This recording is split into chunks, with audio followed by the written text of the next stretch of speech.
वादे पाश्चात्यदेशतारिणे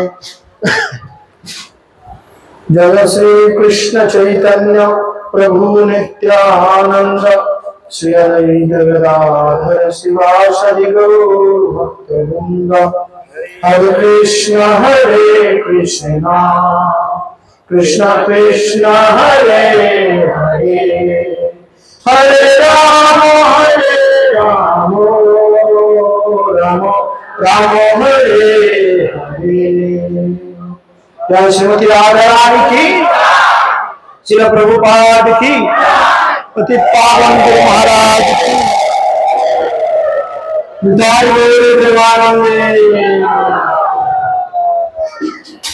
ओम नमो भगवते वासुदेवाय। ओम नमो भगवते वासुदेवाय। ओम नमो भगवते वासुदेवाय। नारायणं नमस्कृत्यं नरं चैव नरोत्तमं देवीं सरस्वतीं व्यासं ततो जयोदीरये। मुखं करोति वाचालं पङ्गुं लङ्घयते गिरिं यत्कृपातमहं वन्दे श्रीगुरुं दीनतारिणं परमानन्दमाधवं श्रीचैतन्य ईश्वरं श्रीचैतन्यमनभीष्टं स्थापितं येन भूतले स्वयं रूपकदा मह्यं ददाति शपदान्तिकं। नित्यप्रायो श्लोकेषु नित्यं भगवत सेवया भगवते तम श्लोके भक्तिर्भवति नैष्ठिके।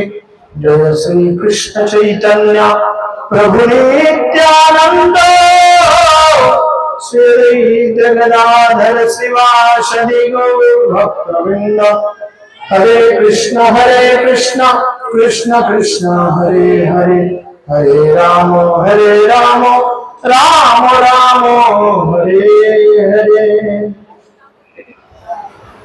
तो সকলকে সর্বপ্রথম রাধাষ্টমীর প্রীতি শুভেচ্ছা এবং অভিনন্দন। আন্তর্জাতিক কৃষ্ণ ভাবনামৃত সংঘ তথা ইস্কন প্রধান কার্যালয় চন্দ্রোদয় মন্দির এবং নামহট্টের পক্ষ থেকে সকলের শ্রীধাম মায়াপুরে সুস্বাগতম।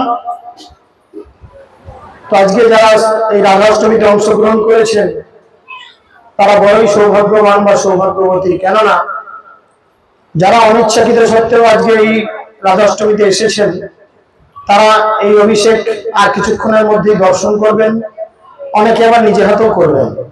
তো কিছুক্ষণ আগে আমরা ঘোষণা করলাম শাস্ত্র সিদ্ধান্ত অনুযায়ী যারা দর্শন করবেন এবং যারা অভিষেক করবেন দুইজনাই বৈকুণ্ঠ লাভ করবেন। এটাই রাধারানী কেবল আজকের দিনের জন্যই এটা আপনাদের ছাড় দিয়েছেন, অন্য দিনে কোনো ছাড় নেই। কারণ রাধারানীর অত টাইম নেই আপনাদের কোনো কিছু কথা বা কোনো কিছু আবদার শুনবার মতো। রাধারানী সবসময় প্রভুর সেবায় ব্যস্ত থাকেন।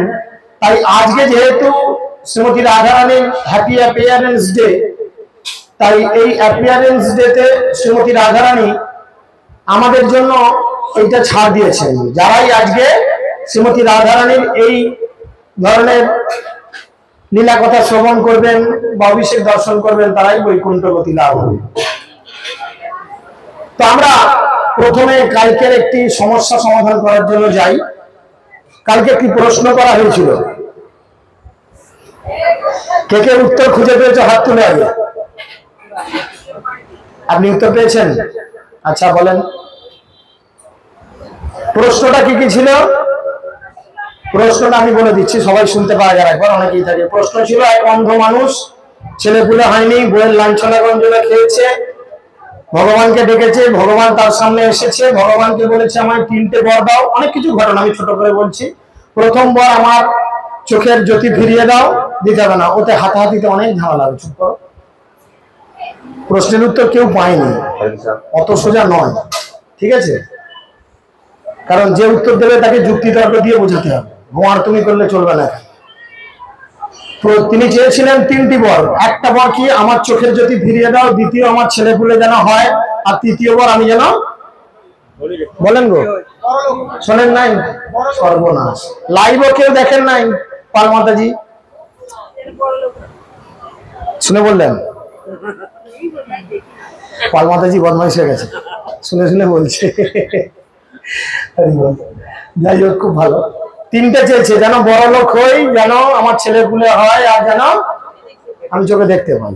এবার ভগবান বলেছে এমন একটা বর চাও যাতে এগুলো সব হয়ে যায়। এবারে আপনি তার পরিপ্রেক্ষিতে উত্তর দিন, বলেন।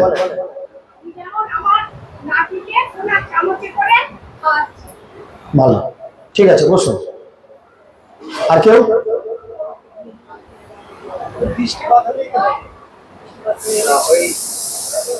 বললেন যে আমি তিনটে বর যখন বললে এমন একটা বর চাও মানে একটা দিয়ে হয়ে যায়, তখন বলবে যে আমি তোমাকে চাই, কৃষ্ণকে চাই। কৃষ্ণকে চাইলে কৃষ্ণ টাকা দেবে? কোথায় দিচ্ছে? তোমার ব্যবসার অবস্থা বলো, আমার ব্যবসার অবস্থা বলো। লক্ষ্মীর কথা বাদ দাও, ও ভাবছে ডেলি। বলে যারে কৃষ্ণ কৃপা করে তার সম্পত্তি হরণ করে। কৃষ্ণ ভক্তরা সব থেকে ভিখারি গরিবের মতো অবস্থা হয়, হ্যাঁ কি না? শাস্ত্র তো তাই বলে। আর কেউ? উত্তর এক্ষুনি দেবো, বেশি টাইম নেওয়া যাবে না। ঠিক আছে, মাতাজি বললো আমি যেন আমার নাতিকে, আচ্ছা আমি বলি, তুই বস, রসিয়ে বলি একটু। তো তিনি ভগবানের কাছে, অ্যাকচুয়ালি আমরা সবাই জানি যে যে কৃষ্ণ ভজে, আপনারা বিশ্বাস করেন? যারা কৃষ্ণ ভজে তারা সত্যি খুব চালাক। কিসের চালাক? কাঁচকলা কুমড়ো খেয়ে খেয়ে মাথা তো ফিউজ হয়ে যায়, মাথা তো পুরো কি বলে ডাল ব্রেন, মাথায় কিছু নাই। হ্যাঁ, বলে না? যেজন কৃষ্ণ ভজে সে বড় চতুর, আর যেজন কৃষ্ণ ত্যাজে সে হয় ফতুর, মানে ফকির। দেখুন, কৃষ্ণ ভক্তরা বড় চালাক, তাই এই ভক্ত ভগবানের কাছে জোরাত করে চাইলো কি? মাতাজি বললেন আমি যেন সোনার চামচে খাওয়াতে পারি, কিন্তু তিনটে পর এতে হলো না। এমন কোন, আর পরে বলবেন, ফোনে জানাবেন, মেসেজ করবেন, আমাদের গ্রুপে মেসেজ জানাবেন, কাল থেকে টাইম দেওয়া হয়েছিল। এমন একটা বর চাইবে যাতে তিনটে জিনিসই থাকে। ঠিক আছে, তিনি যখন ভগবানের কাছে হাত জোর করে বললেন হে প্রভু, আপনি যদি আমাকে একটাই বর দেন, এরকম বর দেন আমি যেন 5 তলার ছাদে উঠে নিচে দাঁড়িয়ে থাকা আমার নাতির মুখ দর্শন করতে পারি। 5 তলা বাড়ি মানে নিশ্চয়ই বড়লোক, 2 তলা বাড়ি মধ্যবিত্ত ফ্যামিলি, 5 তলা মানে নিশ্চয়ই বড়লোক হবে। তাহলে বড়লোক হতে চেয়েছিল, হয়ে যাবে। নাতির মুখ দেখতে চেয়েছে, ছেলে না হলে নাতি হবে কোত্থেকে? হ্যাঁ, ছেলে তো হতে হবে, তবে তো নাতি উড়ে আসবে, নাতি গেল। আর নাতির মুখ দেখতে চেয়েছে, মুখ দেখলে তো চোখের দৃষ্টি আসতেই হবে। তাই ভগবান বললেন তুমি বড় চালাক, আমি তোমার এই চালাকির কাছে বাধা পড়ে গেলাম। এইভাবে ভক্তরা খুব চালাকির সঙ্গে ভগবান এবং তার পারিষদ বর্গের কাছ থেকে বিভিন্ন বর প্রাপ্ত হন, তাই না? ভগবান বলে যে রাধারানী বলেন না না আমাকে কিছু করতে হবে না, কিছু করতে হবে না, কিন্তু আমরা রাধারানীর জন্য কাল থেকে লেগেছি উঠে পড়ে কোমর বেঁধে। রাধারানী বলছে আমার 1 সবজি হলেই হবে, কিন্তু না, আমরা 1 সবজিতে ছাড়বো না। আমাদের মাতাজিরা, গুরু ভাই গুরু বোনেরা দেখুন ওইদিকে তাকিয়ে কোমর বেঁধে মায়েরা সব লেগেছে। বাবা, কেননা রাধারানীরা ঝাঁপি বাদ দিয়ে, কারণ এই রাধারানীকে সন্তুষ্টিকরণ করার ফলেই, রাধারানীর কৃপাতেই কিন্তু আমাদের ভক্তিতে উন্নয়ন হয়। শুধু তাই নয়, কৃষ্ণ যা কিছু লীলা করেন শ্রীমতী রাধারানীর কৃপায়। কিংবা কান্তি শব্দে কৃষ্ণের সব ইচ্ছা কহে, কৃষ্ণের সকল বাঞ্ছা রাধাতেই রহে। রাধিকা করেন কৃষ্ণের বাঞ্ছিত পূরণ, সর্বকান্তি শব্দের এই অর্থ বিবরণ। শ্রীমতী রাধারানী কি করেন? কৃষ্ণের সব ইচ্ছা একটা একটা করে পূর্ণ করেন। জগমোহন কৃষ্ণ তাহার মোহিনী, অতএব সমস্তের পরাঠা কুরানি। রাধা পূর্ণ শক্তি, কৃষ্ণ পূর্ণ শক্তিমান, দুই বস্তু ভেদ নাহি শাস্ত্র প্রমাণ। শ্রীমতী রাধারানী আর কৃষ্ণ এই দুজনের মধ্যে কোনো ভেদ নেই, শুধু লীলা সার আস্বাদন করার জন্য দুজন দুই দিকে গেছেন। আমরা গতকাল জেনেছি যে কিভাবে রাধারানী শ্রীরামের দ্বারা অভিশাপ প্রাপ্ত হয়েছিলেন, এবং সেই অভিশাপ পাওয়ার ফলে তিনি এই জড়জগতে এসেছেন। শ্রীরামকে অভিশাপ দিয়েছেন শঙ্খচূড় রূপে আবির্ভূত হতে, রাধারানী অভিশাপগ্রস্ত হয়েছেন। এবার অভিশপ্ত হয়ে গেল, কিন্তু এই জগতে প্রবেশ করার তো একটা ওছিলা চাই, একটা কজ চাই, কারণ চাই, তাই না? অনেকে আমাদের বলে এইখানে এইখানে মানুষ ভক্ত বাড়ি আছে, আপনি যান, ওরা ভক্তি করে কিনা একটু লক্ষ্য করুন। আমরা ধুম করে তাদের বাড়িতে কি ঢুকতে পারি? গিয়ে নানা কথা নানা ওছিলা দিয়ে তাদের ওখানে ঢুকি। কেউ যদি একটা কিছু ফাঁক ফোকর দিয়ে কথা বলে, ব্যাস এবার আমাদের প্রবচন আরম্ভ হয়ে যায়। ট্রেনে বাসে যাচ্ছি, উল্টো দিকে কোনো লোক বসে আছে, এগুলো জানি না কার কি মেন্টালিটি, আমার তো মাঝে মধ্যে এরকমই হয়, মুখটা সুরসুর করে কিছু বলার জন্য, মানে তার একটা ভুল শুধু কথা কানে আসুক, সঙ্গে সঙ্গে লেগে বসে, যদি আবার আমাকেই বলে কি ঠিক বলিনি, ব্যাস এরপর আমি গোটা ভাগবত খুলে দেবো তার কাছে। শুধু একটা ফাঁক দেখা, সেখানে ঢুকে যেতে হবে। তাই শ্রীমতী রাধারানীও খুঁজছেন এই জড়জগতে আমি কি করে প্রবেশ করি, তার একটা মানে কজ চাই, কারণ চাই। পৃথিবীতে শ্রীমতী রাধারানীর আবির্ভাব প্রসঙ্গে বিভিন্ন শাস্ত্রে বিভিন্ন রকম বর্ণনা রয়েছে, প্রায় 2-3 রকমের বর্ণনা রয়েছে শ্রীমতী রাধারানীর আসার। কারণ বিভিন্ন কল্পে শ্রীমতী রাধারানী যেভাবে নিজেকে আবির্ভূত করেছেন, বিভিন্ন কল্পে বিভিন্ন লীলা হয়েছে। তো গর্গমুনির কন্যা গার্গীকে পর্ণমসী দেবী শ্রীমতী রাধারানীর যে আবির্ভাব তত্ত্ব বলেছিলেন, সেই তত্ত্ব শ্রীল রূপ গোস্বামী তার ললিত মাধব নামক গ্রন্থে সুন্দর করে উদ্ধৃতি দিয়েছেন। এই আবির্ভাব সম্বন্ধে পর্ণমসী বিশেষভাবে অবগত ছিলেন, কেননা তিনি ভগবানের সকল লীলাবিলাসের আয়োজন এবং ব্যবস্থাপনা করেন। এই পর্ণমসীকে কে কে জানেন? হাত তুলেন। পর্ণমসী বলে এ আবার কার মাসি? মেজ মাসি, ছোট মাসি, বড় মাসি শুনেছি, পর্ণমাসী হুইজ পর্ণমাসী কার মাসি? হ্যাঁ বলেন। পর্ণমাসী মাসিকে মাসি বাচ্চা হাসি, কার মাসি? পর্ণমসী। তিনি হচ্ছেন স্বয়ং যোগমায়া। ভক্তরা বললো আপনারা চুপচাপ বসে আছেন, শুনে শুনে ঝেপে দেবেন তো, অলমাতিজি দেখুন, তাই না? সেরকম ব্যাপার। তিনি এই সমস্ত আয়োজন ও ব্যবস্থাপনা করেছেন। তিনি এই তথ্য কেবল যশোদা মাতা এবং রোহিণী দেবীকে জানিয়েছিলেন।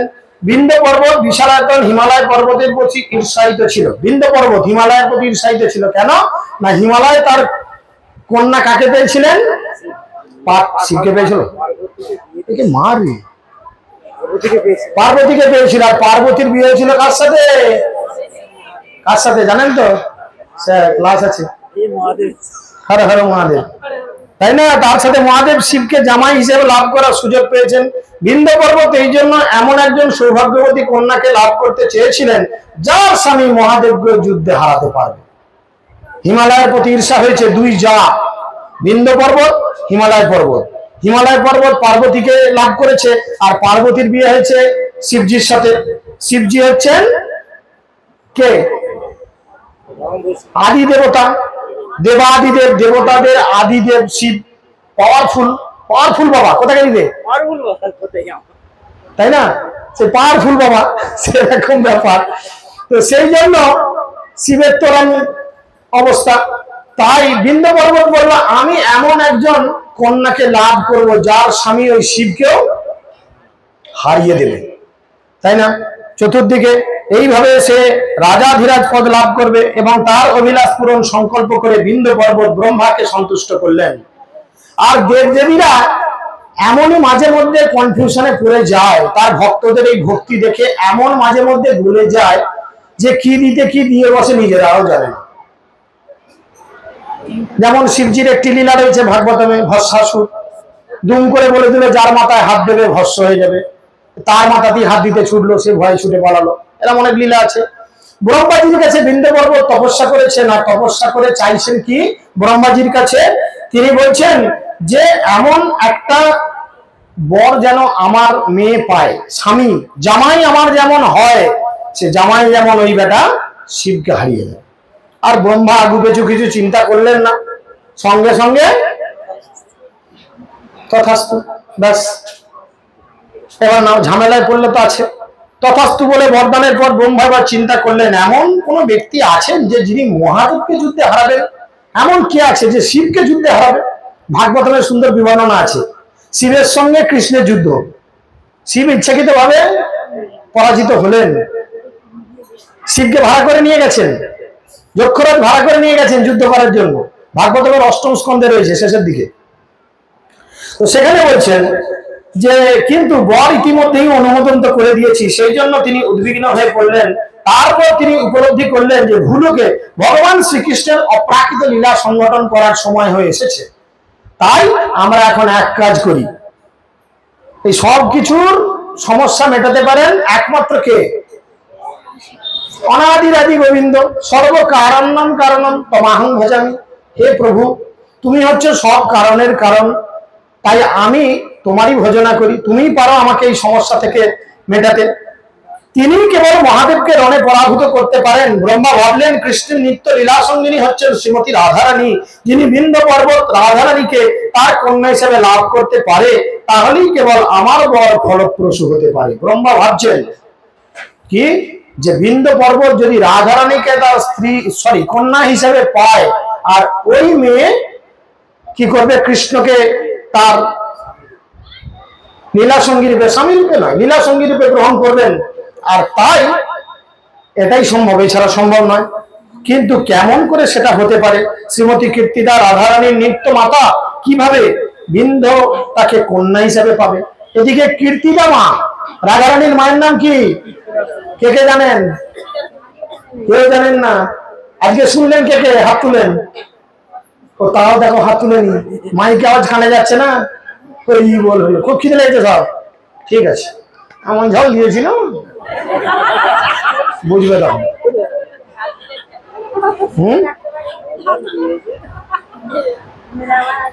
তো যাই হোক, তিনি ভাবছেন কীর্তিদা সুন্দরী হচ্ছেন শ্রীমতী রাধারানীর নিত্য মাতা।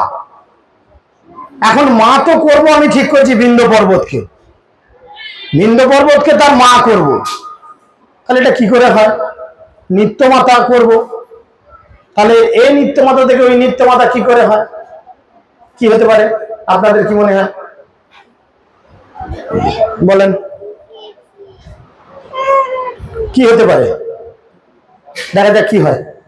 তারপর কিভাবে ফলপ্রসূ হবে এই নিয়ে চিন্তান্বিত হয়ে ব্রহ্মা শ্রীমতী রাধারানীকে পরিতুষ্ট করার জন্য কঠোর তপস্যা শুরু করলেন। যখন তিনি তার প্রতি প্রীত হলেন, তখন ব্রহ্মা তাকে বিন্ধ্য পর্বতের কন্যারূপে আবির্ভূত হতে অনুরোধ জানালেন। রাধারানী সম্মত হলেন এবং তখন যোগমায়া দেবী ইতিমধ্যে রাজা বৃষভানু এবং চন্দ্রবাহানু স্ত্রীর গর্ভে থাকা রাধারানী আর চন্দ্রবলীকে আকর্ষণ করলেন। যোগমায়ার কাজ ইতিপূর্বে নয়, এর পশ্চাতে, এর পরেও যোগমায়া আবার একজনকে আকর্ষণ করেছিলেন। বুঝতে পারছেন? হ্যাঁ ব্রো, কেউ শোনে না।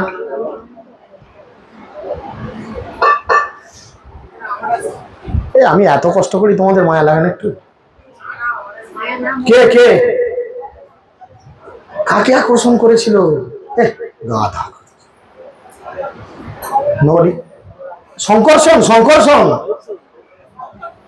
রাধারানী আগে আসে কৃষ্ণের থেকে, রাধারানী বয়সে বড়। এসব হিসেব উল্টো, এসব হিসেব উল্টো। আমরা জাগতিক অর্থে কেরামতি কিছু মেরেছ? সাউন্ডটা আবার গজর হলো একটু।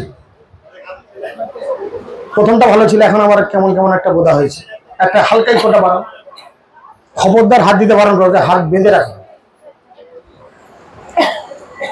যোগমায়া কি করেন? ভগবানের এই লীলাতে হরে কৃষ্ণ, ইকোটা বাড়ান, হরে কৃষ্ণ, ইকো ইকো, হরে কৃষ্ণ কৃষ্ণ কৃষ্ণ হরে হরে, হরে রাম, হরে রাম রাম রাম হরে হরে। তো যোগমায়া কি করেন? এই লীলার স্বাদকে আস্বাদন করানোর জন্য আরেকটু টানো শুনছে, টানো পাটা টানো।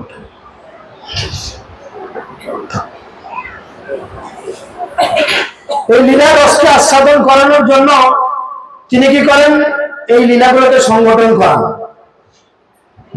তিনি তখন কি করলেন? বৃষভানু রাজার 2 পত্নী, মানে ভগবানের কেমন প্ল্যান চিন্তা করুন, খুব ভালো করে বুঝুন, নাহলে কিন্তু এই তত্ত্ব মাথায় ঢুকবে না, খুব ক্রিটিক্যাল। কৃষ্ণের জন্মলীলা তবু ইজি, এর থেকে ওর কাছে নিয়ে চলে গেল, নদী পেরিয়ে মায়ের কাছে শুয়ে দিয়ে ঝামেলা মিটে গেল। কিন্তু রাধারানীর একটু ক্রিটিক্যাল। কিরকম? বৃষভানুর 2 স্ত্রী, ঠিক আছে, বৃষভানু রাজার 2 স্ত্রী, কি নাম? চন্দ্রভানু, আর হচ্ছেন বৃষভানু রাজার স্ত্রী হচ্ছেন কীর্তিদা সুন্দরী। দুজনের গর্ভে রাধারানী আর এর গর্ভে এসেছেন চন্দ্রাবলী। কিন্তু এদিকে তারা কথা দিয়ে ফেলেছে, মানে কি বলে ওটাকে, বন্ড হয়ে গেছে, একদম চুক্তি স্বাক্ষর হয়ে গেছে, একদম মানসিক চুক্তি, কি যে বিন্ধ্য পর্বতের কন্যারূপে রাধারানীকে আবির্ভূত করতে হবে। তখন তিনি কি করলেন? এর ফলে বিন্ধ্য ভার্যা 2টি পরমা সুন্দরী কন্যা সন্তানের জন্ম দিলেন। যোগমায়া কি করলেন? দুজনের পেট থেকে চন্দ্রাবলীকে আর রাধারানীকে দুজনকে আকর্ষণ করলেন, যোগমায়ার দ্বারা আকর্ষণ করে বিন্ধ্য পর্বতের 2 স্ত্রী তার গর্ভে ট্রান্সফার করে দিলেন। চিন্তা করেন, ভগবান ইচ্ছা করলে সবই পারে না? ইতিমধ্যে ভগবান কৃষ্ণ মথুরায় আবির্ভূত হয়েছিলেন, আপনারা সকলেই জানেন। ভগবানের আদেশ অনুসারে বসুদেব শিশুপুত্র কৃষ্ণকে গোকুলে নিয়ে গিয়ে রেখে এসেছিল। এই কথা যখন কংস জানতে পেরেছেন, বাসুদেব কৃষ্ণকে সেখানে রেখে পরবর্তী ভগবত অনুসারে যশোদার কন্যাটিকে তিনি নিয়ে এসেছিলেন, মথুরায় কারাগারে নিয়ে এলেন এবং সেখানে তাকে ও দেবকী কংস বন্দী করে রেখেছিলেন। দেবকীর 8ম সন্তান জন্মগ্রহণ করেছে শুনে কংস তার কারাগারে এসেছেন, সেই কন্যাকে নিয়েছেন, হত্যা করার উদ্দেশ্যে আছাড় মারতে গেছেন। আর তখন সেই কন্যা যোগমায়ার রূপ ধারণ করে আকাশ মার্গে উঠে গিয়ে তিনি কি বলেছিলেন? তিনি সরবে ঘোষণা করলেন, কংস তুমি তোমার পূর্বজন্মে ছিলে। কংস আগের জীবনে কে ছিল?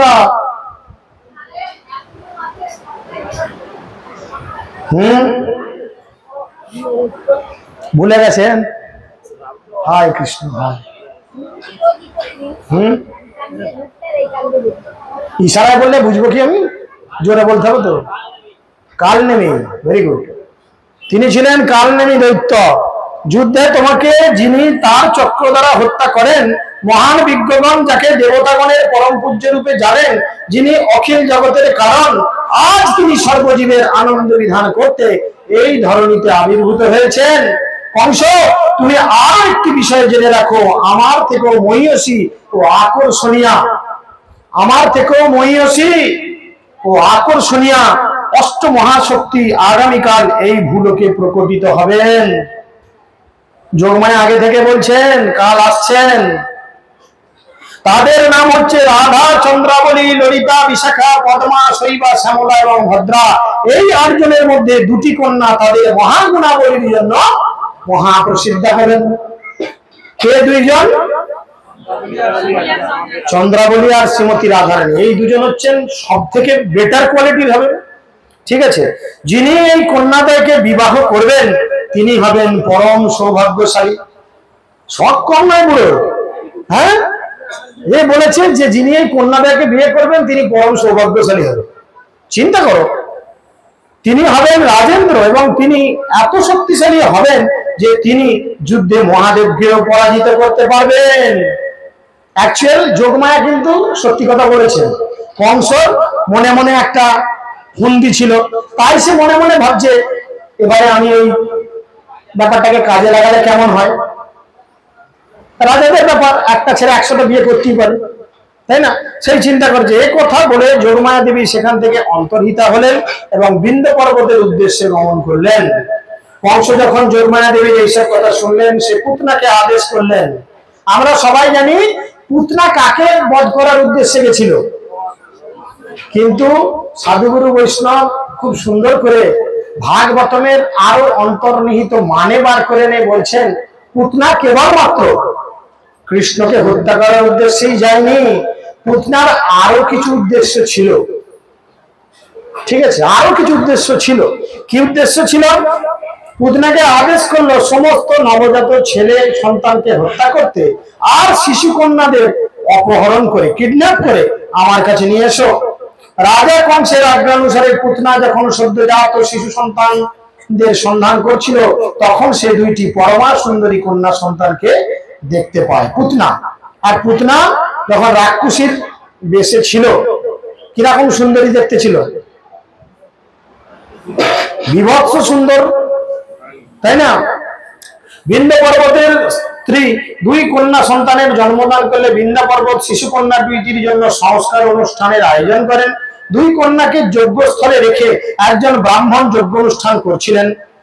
এগুলো চলে যে বাড়িতে শিশু সন্তান জন্ম দিলে, আজকালকার যুগে আমরা মডার্ন হয়েছি, কি করি, বুলটিকে নাহলে সোনাকে খবর দিই, সোনা আরে আমার ছেলেটাকে নাচি দিয়ে যায়, তাই না? তাদের আশীর্বাদ মনে করি বিশাল কিছু ব্যাপার, যেহেতু তারা ওয়াইলিঙ্গের মধ্যে পড়ে। কিন্তু ভগবানের আশীর্বাদ, ভগবানের সংস্কার আমরা মানি না, কেননা আমরা শাস্ত্র সিদ্ধান্ত নিয়ে জীবনযাপন করি না। কিন্তু বিন্ধ্য পর্বত কি করেছিলেন, তার দুই শিশু কন্যাকে নিয়ে যজ্ঞ অনুষ্ঠান করছেন, এটা একটা সংস্কার। জীবনে বহুবিধ সংস্কার আছে, যেমন কিছুদিন আগে এই রবিবার দিন আমাদের আত্মানন্দবাবু এসেছিলেন এই বাড়িতে, সেদিনে ছিল অন্নপ্রাশন সংস্কার, তাই না?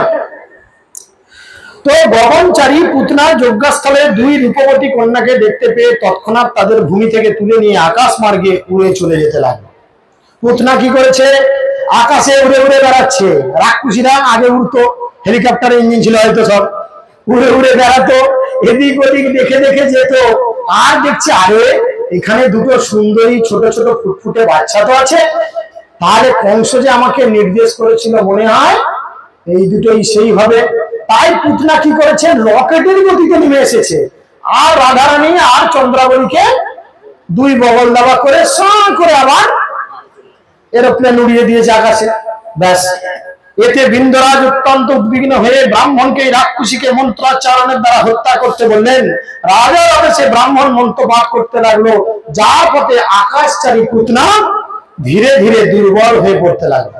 তখনকার ব্রাহ্মণের জোর ছিল বাবা, তখনকার ব্রাহ্মণের মন্ত্রের জোর ছিল, আর এখনকার ব্রাহ্মণেদের ডায়লগের জোর আছে। মাউন্ট ঠাকুর আছে না, মাউন্ট ঠাকুর মা আসছে, খুব ভালো। দুই শিশু কন্যাকে ধরে রাখা তখন পুতনার পক্ষে খুব ভারী হয়ে যাচ্ছিল, মন্ত্র উচ্চারণের ফলে তাকে দুর্বল করছে। আর পুতনা দুইটা কন্যাকে বগলে করে নিজেদের ক্রমশ দুর্বল হচ্ছে, আর ধরে রাখতে পারছে না। এবং তখন সে তাদের একজনকে নিচে ফেলে নিয়ে, এবং তাদের একজনকে সে নিচে নদীতে ফেলে দিল। ওই নদী বিদর্ভ রাজ্যের মধ্যে দিয়ে প্রবাহিত হচ্ছিল। বিদর্ভরাজ ভীষ্ম এই কন্যাকে পেয়ে 5 বছর বয়স পর্যন্ত তাকে লালন পালন করেছিলেন, চন্দ্রাবলীকে। পরবর্তীতে যখন চন্দ্রাবলীর পিতৃ পরিচয় এবং এভরিথিং তিনি পান, চন্দ্রাবলীকে আবার ফিরে দিয়ে আসেন চন্দ্রভানুর কাছে। বিশ্বভানুরা 5 ভাই, চন্দ্রভানু, সুভানু, এইদের আমাদের যে ভানু, কোথায় এই ভানু রাধারানীর পিতা, তাই না? সব রকম আছে আমাদের নামাট্যের মধ্যে। কৃষ্ণ আছে পুজো, আবার যমরাজ আছে, গন্ধ আছে, ভোলানাথ আছে, কাশী, যা চাইবে সব আছে। 5 বছর পর্যন্ত রেখে দিলেন। সেই সময় জাম্ববান বিন্ধ্য এবং গোবর্ধন পর্বতে বাস করছিলেন। বিন্ধ্যরাজের আদেশে জাম্ববান বিদর্ভে গিয়ে সেই কন্যাকে ফিরিয়ে নিয়ে আসলেন এবং চন্দ্রাবলী নামে তিনি জগতে সুপ্রসিদ্ধা হলেন। রাধারানী আর চন্দ্রাবলী দুজনে কিন্তু সেনা নিকরাল দেখতে। এরকম কৃষ্ণের বহুলীলা আছে, ঠাকুমার ঘাড়ে পিঠ লেগে যাবে, বালিশ দাও বালিশ দাও, ঘাড়ে লেগে গেলে কত ওষুধ খেতে হবে বলেন তো, তাই না? এরকম রাধারানীর সঙ্গে এরকম বহুলীলা রয়েছে যে রাধারানী ইচ্ছা করে দেখতে চেয়েছেন, দেখি কৃষ্ণ আমাকে চিনতে পারে কিনা। চন্দ্রাবলীকে পাঠিয়ে দিয়েছে, আর কৃষ্ণ দেখেছে এই সুযোগ পেয়েছি, তিনি চিনেও না চেনার ভান করে চন্দ্রাবলীকে জড়িয়ে দেন। চন্দ্রাবলী গাল ঝাড়তে ঝাড়তে পারে, তুই এমন পাঠালি, তো লোকটা বড্ড বাজে, বড্ড অসভ্য। রাধারানীকে এসে বলছে, কেন না, একদম জড়িয়ে ধরে আমাকে চুম্বন করতে আরম্ভ করলো। কৃষ্ণ জানতো, আর রাধারানী তত রেগে যেত, তোমার কোনো স্থান জ্ঞান গাল নাই, যাকে পাচ্ছ তাকে এরম করছো, হেলা তেলা ইত্যাদি ঝামেলা করতো। এগুলো রাধারানীর সঙ্গে ভগবানের লীলা। পুতনা যখন অপর কন্যাটিকে তার বাহু লগ্না করে নিয়ে উড়ে যাচ্ছিল, মন্ত্রের প্রভাবে ক্রমশ সে আরো শক্তিহীন হয়ে পড়লো। ধীরে ধীরে ব্রজে পৌঁছানোর পর পুতনা আর চলতে পারছে না, না পেরে ভূমিতে পতিতা হলেন। সেই সময় পর্ণমসী দেবী পুতনার কাছ থেকে ওই শিশু কন্যাকে নিয়ে মুখরারকারকে অর্পণ করলেন এবং তাকে বললেন, এই কন্যা তোমার জামাতা বৃষভানুর সন্তান। মুখরাকে কে কে জানেন হাত তুলেন। কার দিদিমা? খুব ভালো। এই কন্যা তোমার জামাতা বৃষভানুর সন্তান, সুতরাং তুমি একে লালন পালন করো। এইভাবে সেই দিন হইতে ওই কন্যা বৃষভানুর কন্যা রাধা নামে সুবিদিতা হলেন। পর্ণমোষী পুতনার কাছ থেকে আরো 5টি শিশু কন্যাকে উদ্ধার করেছিলেন। সেই 5টি কন্যা কে কে? কারণ শুনেছিলেন যে অষ্টসখীর কেস আছে, 8টি এরকম হাই পাওয়ারের কন্যা সন্তান আছে, ঠিক আছে। আরো 5টি ছিলেন, কে কে? ললিতা, পদ্মা, ভদ্রা, শৈবা এবং শ্যামা। এইভাবে শ্রীমতী রাধারানী চন্দ্রাবলী তাদের নিত্য সহচরী সখীগণ সহ ভূলোকে আবির্ভূতা হলেন। নারদ মুনি এই সংবাদ পর্ণমোষীকে প্রদান করেছিলেন। এই গ্রন্থে শ্রীমতী রাধারানীর আবির্ভাবের আরেকটি কাহিনী আছে। প্রথম কাহিনী আমরা জানতে পারলাম, পেছন থেকে অনেককে জিজ্ঞেস করবো যারা আজকে নতুন, রাধারানীর আবির্ভাবের কি কি কারণ, সব মুখগুলো পাঞ্চ হয়ে গেল সঙ্গে সঙ্গে। যে মেয়ে বলেছে জিজ্ঞেস করবো, ব্যাস এই লোকটার এই বদগুণ। বকছিস বক না, শুনছি তোর বাপের ভাগি বাবু, আবার জিজ্ঞেস করাটা কেন? এটা প্রথম, এটা এক কল্পে হয়েছিল। আর এক কল্পে কি হয়েছে? আবির্ভাবের আরেকটি কাহিনী। একবার সূর্যদেব গোলকেশ্বরীকে তার কন্যারূপে লাভ করার অভিলাষে ভগবান শ্রীহরির আরাধনা করলেন। ভগবান সূর্যদেবের প্রতি প্রসন্ন হয়ে তার অভিলাষ পূর্ণ করতে সম্মত হলেন। ভূলোকে গোকুল মহাবনে রাভেল নামে একটি গ্রাম আছে। রাভেল, বৃন্দাবনে একটি গ্রাম আছে, তার নাম হচ্ছে রাভেল। সূর্যদেব তাকে কন্যারূপে পেতে চেয়েছিলেন। ওই গ্রামে গোপগণের একজন রাজা ছিলেন, যার নাম হচ্ছে মহাভানু। তার 5 পুত্র ছিল। মহাভানু, তুই লেখ। চন্দ্রভানু, রত্নভানু, বৃষভানু, সুভানু আর প্রীতিভানু। রাধারানীর কাকা জ্যাঠা। কে কে 5 জন? হ্যাঁ বলেন।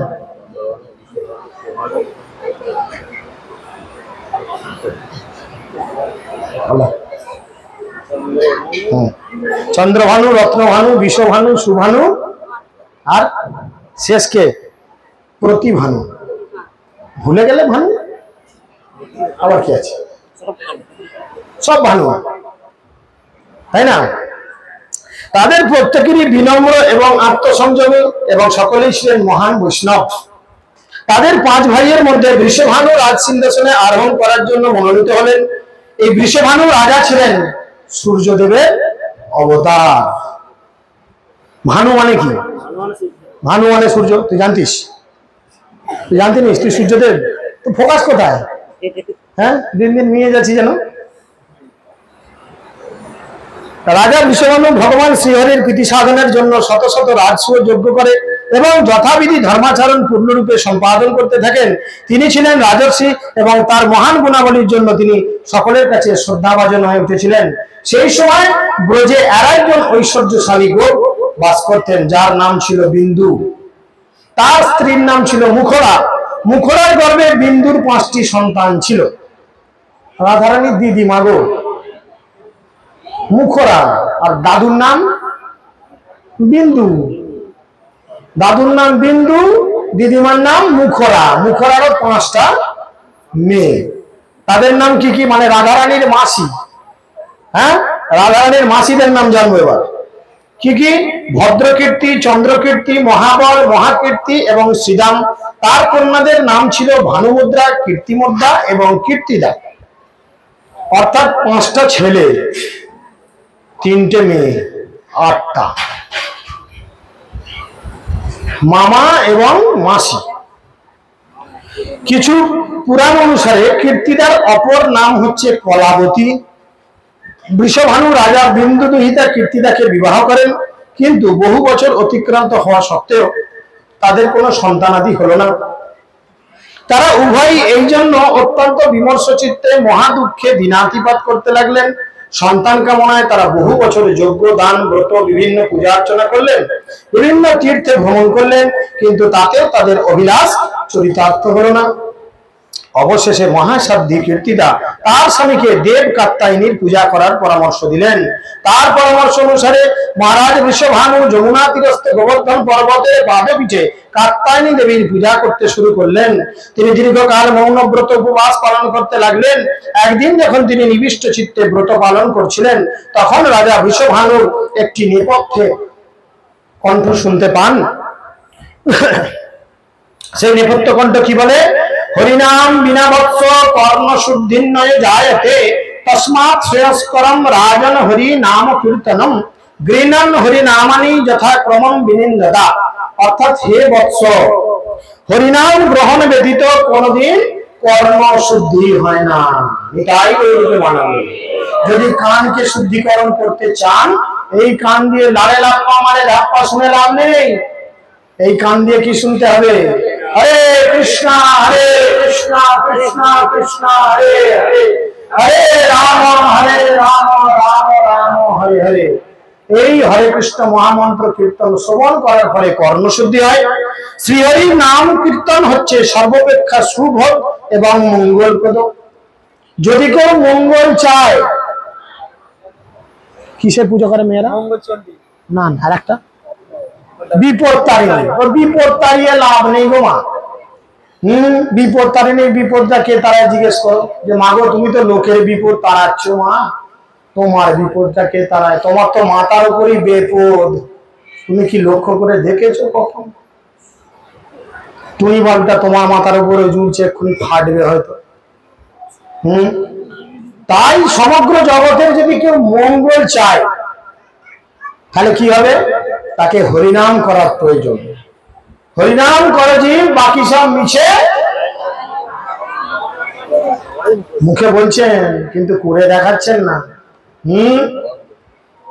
নাহলে আরামবাগে এত কাঁঠালি কলার দাম হতো না। এই আপনাদের জ্বালাতে, লক্ষ্মী পুজোর জ্বালায় কাঁঠালি কলার এত দাম। আপনারা কেনেন বলি এত দাম, না কিনলে দাম হতো। আর কি বলছেন? যথাযথ ক্রমে হরিনাম গ্রহণ করার ফলে জীব এই জড় জগৎ থেকে উদ্ধার লাভ করে আমার কাছে ফিরে আসে, ভগবানের কাছে ফিরে আসে। তখন মহারাজ বৃষভানু যমুনা নদীর তটে স্থিত ক্রতুমুনির আশ্রমে গমন করলেন এবং তার নিকট থেকে হরিনাম গ্রহণ করলেন।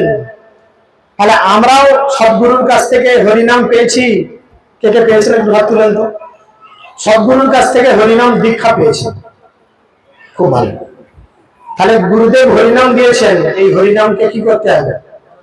লাল কাপড়ে বেঁধে। কেন? 3 নম্বর হাতটা দিয়ে লাল কাপড়ে বেঁধে তুলে দিতে হবে।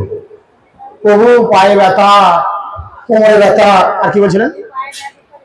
জ্বর।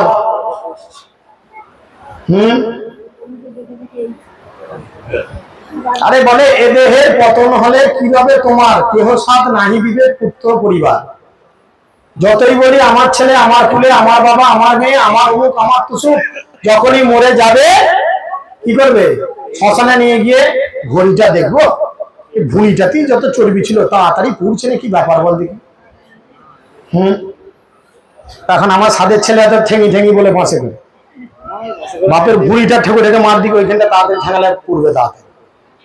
তো সেই জন্য তিনি বলছেন, তিনি গেলেন হরিনাম গ্রহণ করলেন। শ্রীমতী রাধারানী এত শুদ্ধ সত্তা, তাকে অর্জন করার জন্য শুদ্ধতার সঙ্গে আমাদের থাকতে হবে। যদি আমরা সেই শুদ্ধতার সঙ্গে থাকি, তাহলে আমরা অবশ্যই শ্রীমতী রাধারানীকে পাবো। ক্রতুমুনিকে তিনি ভগবানের দিব্য নাম গ্রহণের জন্য বিভিন্ন বিধি বললেন তার কাছে। রাজাকে প্রদত্ত ক্রতুমুনির একটি মন্ত্র দিয়েছিলেন, দীক্ষা দিয়ে একটা মন্ত্র দিয়েছিলেন। আমি সেই মন্ত্রটা এখন বলবো, যেই মন্ত্র উচ্চারণ করার ফলে তিনি রাধারানীকে লাভ করেছিলেন। আপনারা বলবেন, শুনবেন কি মন্ত্র? আপনারা জানেন কি মন্ত্র? তিনি বলেছিলেন, ভালো করে ডান দিকের কান খাড়া করে শুনুন। মায়েরা ডান দিকের কানের কাপড় সরিয়ে দেন যারা চাপা দিয়েছেন, যদি মিস হয়ে যায়, কাপড়ের ফাঁক দিয়ে বেরিয়ে যায়, বিপদ হয়ে যাবে। ডান দিকের কানটা বার করে রাখুন, দরকার পড়ে এরকম করে হাত মারুন, যাতে বেশি বেশি শুনেন। কি বলেছিলেন?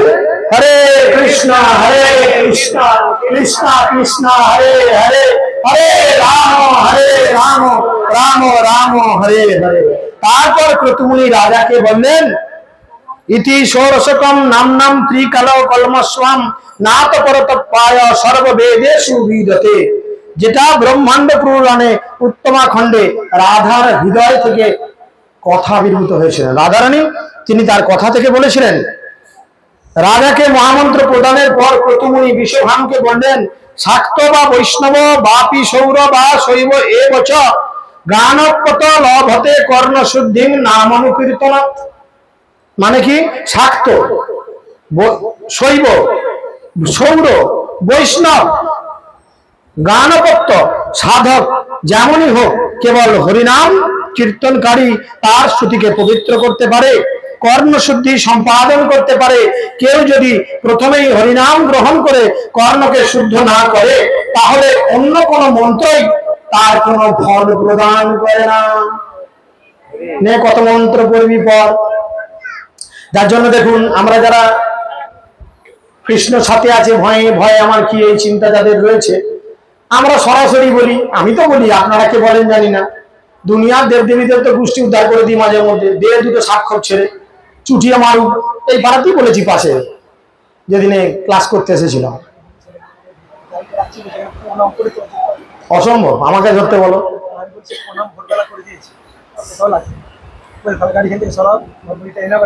ছাড়ো, তর্কে তর্ক করে। কিছু জগতে এরকম মানুষ থাকবেন যাদের জন্য কৃষ্ণ ভক্তি নয়। আমরা যখন স্কুলে পড়তাম, আমার এক অঙ্কের মাস্টারমশাই ছিলেন, তিনি আমাকে বলতেন, আর খুব মারতেন, হাতে লেখা খুব বাজে ছিল তো, খুব ঠেঙাতেন, আর বলতেন, সবাই যদি ডাক্তার ইঞ্জিনিয়ার হবি, হসপিটাল মধ্যে ট্রলিটা, টোটো, তখন টোটো থাকে না, ট্রলি রিক্সাকে টানবে, তাই না? তো সবাই যদি কৃষ্ণ ভক্ত হবে, তাহলে বাকিগুলোকে দেখবে কি? সেগুলোর প্রয়োজনীয়তা রয়েছে। কেন? আর কৃষ্ণ গীতাতে বলছেন, মনুষ্যনাং সহস্র সুকশ্চিৎ জগতি সিদ্ধ, সহস্র সহস্র মানুষের মধ্যে কদাচিৎ একজন কৃষ্ণকে বোঝে। আর কৃষ্ণকে বোঝে এরকম সহস্র মানুষের মধ্যে, কোটি কোটি মানুষের মধ্যে কদাচিৎ একজন রাধারানীকে জানতে পারে, বুঝতে পারে। Yes, she is Radharani. তাহলে রাধারানীকে বোঝাটা এতটা সোজা নয়, ক্রিটিক্যাল। তিনি ওই জন্যই বলছেন যে শাক্ত, শৈব, সৌর, বৈষ্ণব কিংবা গণপত্য সাধক যেমনই হোক, যতক্ষণ না সে হরিনাম কীর্তনের দ্বারা নিজের কানকে শুদ্ধি করছেন, কোন মন্ত্র তার কাজে লাগবে না। ফুস মন্ত্র যতই ছাড়ুক, মা যশোদা যতই চিন্তা করুক যে ওই তেল পোড়া বেগুন পোড়া দিয়ে কৃষ্ণর পেটের ব্যথা কমাবো, কিন্তু কৃষ্ণর পেটের ব্যথা কমলো কিসে? হ্যাঁ, কিসে কমলো? রাধে জয় জয় মাধব, তাই না? তো সেই জন্য কেউ যদি প্রথমেই হরিনাম গ্রহণ করে, তার কর্ণকে শুদ্ধ না করে, তাহলে অন্য কোনো মন্ত্রই কোনো ফল প্রদান করে না। যার কর্ণরন্ধ্র দিয়ে শ্রীহরির অপ্রাকৃত নামের শব্দ তরঙ্গ কোনোদিন প্রবেশ করেনি, তার কর্ণদ্বয় নিজ কুলজাত শব্দের মতোই অপবিত্র। যার কান দিয়ে কোনোদিন কৃষ্ণ নাম প্রবেশ করেনি, নিজ কুলের ডেড বডি পড়ে থাকলে যেমন সেটা কেউ ছোঁয় না, তাকে দেখলেও গঙ্গা জলে চান করে বা মাথায় ছিটা নেয়, তার কান হচ্ছে সেই রকম। আর এ বাড়িতে আগামী গত শনিবার থেকে আজ পর্যন্ত মোটামুটি ছুটি দিয়েছি আমরা। রাধারানীকে পর্যন্ত এখানে নিয়ে চলে এসেছি। হে রাজন, আমি আপনাকে যে হরিনাম প্রদান করলাম, সেই হরিনামের মহিমা শুকদেবের দ্বারা জিজ্ঞাসিত হয়ে শ্রীল ব্যাসদেব কীর্তন করবেন। ভবিষ্যতে কি হবে তিনি বলে দিচ্ছেন। শুকদেব গোস্বামী ব্যাসদেবের দ্বারা বলবেন। এমনকি ব্রহ্মাও অঙ্গিরা মুনিকে এই হরিনাম মহামন্ত্র জপের পন্থা শিক্ষা দিয়েছেন। আপনার কর্তব্য হচ্ছে পূর্ণ অভিনিবেশ সহকারে এই মন্ত্র জপ এবং কীর্তন করা। লরির পেছনে লেখা থাকে, একই সিঁদুর সবাই করে, কপাল গুনে ঝিলিক মারে, তাই না? ঠিক সেরকম সেই একই হরে কৃষ্ণ মহামন্ত্র যারা দীক্ষা পেয়েছেন, গুরু মহারাজ সবার ডান কানে দিয়েছেন। তো সবার ভক্তিতে স্থিতি বিভিন্ন রকম। কেন? যে যেভাবে এই হরে কৃষ্ণ মহামন্ত্রকে লালন পালন করে, তার কাছে হরিনাম সেরাম ফল উৎপাদন করে। কেউ বাঁ হাতে মোবাইল নিয়ে হরে কৃষ্ণ কৃষ্ণ কৃষ্ণ কৃষ্ণ হরে ধর্ষণ কাণ্ডে আবার জেল, আবার সুদীপ্ত সে হাতে টাকা ছুটিয়ে দিল। এদিকে খবর চলছে ডানাতে হরিনাম হচ্ছে। দেখুন, হরিনাম হচ্ছেন, হরিনামকে বলে চিন্তামণি।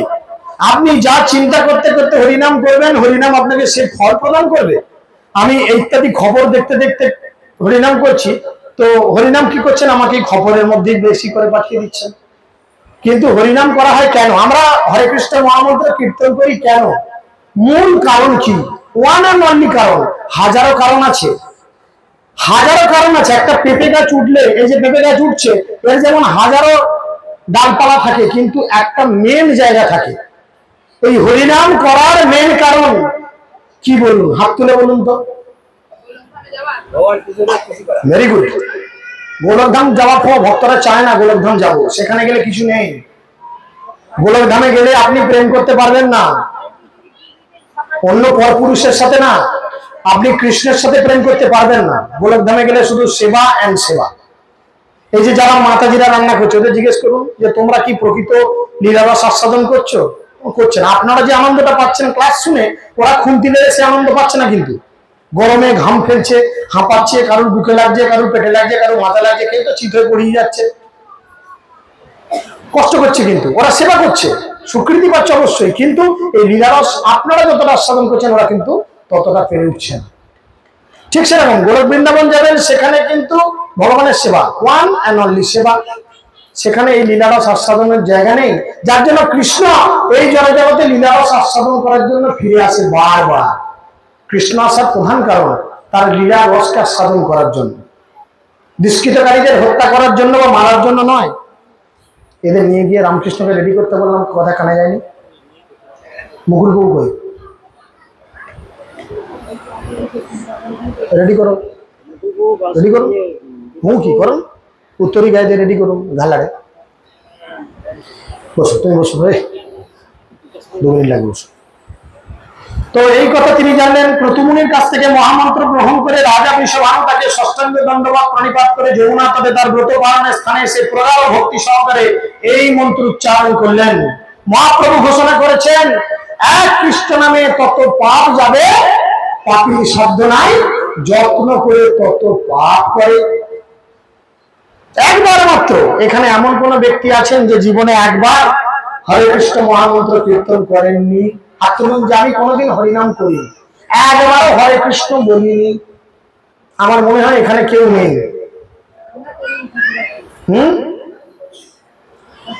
তাই না?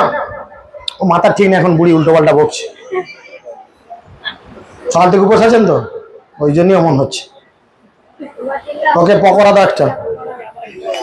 কিছুকাল পরে রাজা বৃষভানু প্রতি প্রীত হয়ে দেবী কাত্যায়নী তার সামনে আবির্ভূত হলেন। রাজা তাকে প্রণাম করে অনেক স্তবস্তুতি করলেন। দেবী তাকে তার অভিলাষ প্রার্থনা করতে বললে। রাজা বললেন, আপনার দর্শন মাত্র আমার সকল অভিলাষ পূর্ণ হয়েছে। তবু হে দেবী, যদি আপনি আমার প্রতি প্রসন্ন হয়ে কোনো বর প্রদান করতে চান, তাহলে আমি আর বরের কথা কি বলবো? আপনি তো আমার হৃদয়ের সমস্ত অভিলাষ জানেন। ওই জন্যই ভগবানের কাছে কখনো কিছু চাওয়া উচিত নয়। কারণ আমরা যদি কিছু চেয়ে বসি, ভগবান হয়তো ভেবেছে থেকে বেশি দেবো। আপনি খেতে বসেছেন, আপনি হয়তো বললেন আমাকে আরেকটা পকোড়া দাও, কিন্তু আমি ভেবেছি পকোড়া অনেকগুলো করে হয়েছে, আমি তো 3টে দেবো ভেবেছি। যে বুড়ি আমাকে চাই একটা মাত্র, তুই একটাই খা। ভগবান আমাদের জন্য অনেক কিছু চিন্তা করে রেখেছেন। এভরিথিং ইজ প্ল্যান, সবকিছু প্ল্যান মাফিক চলছে, সবকিছু পরিকল্পনা মাফিক ভগবান চালাচ্ছেন। মহারাজ বৃষভানু এই কথা শ্রবণ করে দেবী কাত্যায়নী তাকে একটি স্বর্ণ ডিম্বাকৃত বাক্স দিলেন, যা সহস্র সূর্যের ন্যায় উজ্জ্বল প্রভা বিকিরণ করছে। কাত্যায়নী দেবী অন্তর্হিতা হলেন। মহারাজ বৃষভানু পরম উৎফুল্লে গৃহের অভ্যন্তরে ফিরে এলেন। কিছুকাল পর তাদের হরিনামের প্রতি সেবার জন্য যা ছিল কীর্তিত এবং বৃষভানুর ব্রতের সার শ্রীমতী রাধারানীর শুভ দিনে শুভক্ষণে আবির্ভূত হলেন। তিনি ছিলেন অত্যন্ত কোমলাঙ্গ এবং চম্পক বর্ণা, পরম রূপান্বিতা। তার জন্য রাধারানীর চাঁপা ফুল খুব প্রিয়, পদ্ম ফুলও প্রিয়, মালতী ফুলও প্রিয়। পদ্ম জোগাড় করেছি আজকে, চাঁপা তো আপনি জানেন, চাঁপাকে আপনি চাপা দিয়ে দিয়েছেন। দ্বিতীয় কারণ গেল, দ্বিতীয় শেষ 3 নম্বর কারণ দেখেছি 25। রাধারানীর আবির্ভাবের তৃতীয় বর্ণনাটি এরকম। একবার রাজা বৃষভানু যমুনার জলে নিমজ্জিত হয়ে ভগবানের ধ্যান করছিলেন। সেই সময় একটি সহস্রদল কমল জলপ্রবাহে ভাসতে ভাসতে এসেছে, তার দিকে এসে তার শরীরকে স্পর্শ করলো। যখন তিনি নয়ন উন্মিলিত করলেন, তিনি ওই কমলের মধ্যে শায়িত একটি তপ্ত কাঞ্চন বর্ণা শিশুকন্যার হাত পা সঞ্চালন করতে দেখলেন। একটা পদ্ম ফুল জলের মধ্যে ভেসে ভেসে এসেছে, আর সেই পদ্ম ফুলের ভেতরে নাল থাকে, সেই পদ্ম ফুলের যে নাল, সেই নালের মধ্যে তিনি লক্ষ্য করলেন একটা ফুটফুটে সোনার অঙ্গ, একটা শিশু কন্যা হাত পা নাড়ানাড়ি করছে। যখনই তার গায়ে এসে পদ্ম ফুলটা ঠিকলো, তিনি তখন চোখ খুললেন। তিনি এরকম দেখলেন, যেহেতু রাজার কোনো শিশু সন্তান ছিল না, সেই জন্য ওই কন্যাকে পেয়ে তিনি অত্যন্ত খুশি হলেন। তিনি কন্যাটিকে নিয়ে এসে কীর্তিদা সুন্দরীর কাছে দিলেন, তাই না? তার নাম ছিল কীর্তিদা, কিন্তু তিনি তার স্ত্রীকে আদর করে ডাকতেন কীর্তিদা সুন্দরী। এরকম আছে অনেকে নিজের স্ত্রীকে আদর করে ডাকে, তাই না? কেকিটাকে বলার দরকার নেই, থাক, ঝামেলা হয়ে যাবে। তিনি কন্যাটিকে নিয়ে এসে কীর্তিদার কাছে দিলেন। এইভাবে শ্রীমতী রাধারানী তার নিত্য মাতা নিত্য পিতা কীর্তিদা সুন্দরী এবং মহারাজ বৃষভানুর কাছে ভূলোকের গৃহে আবির্ভূত হলেন। তাহলে আমরা জানতে পারলাম শ্রীমতী রাধারানী এই জল জগতে আসার 3টি কল্পের 3টি কারণ। ছোট করে পেছন থেকে বলেন, বলো।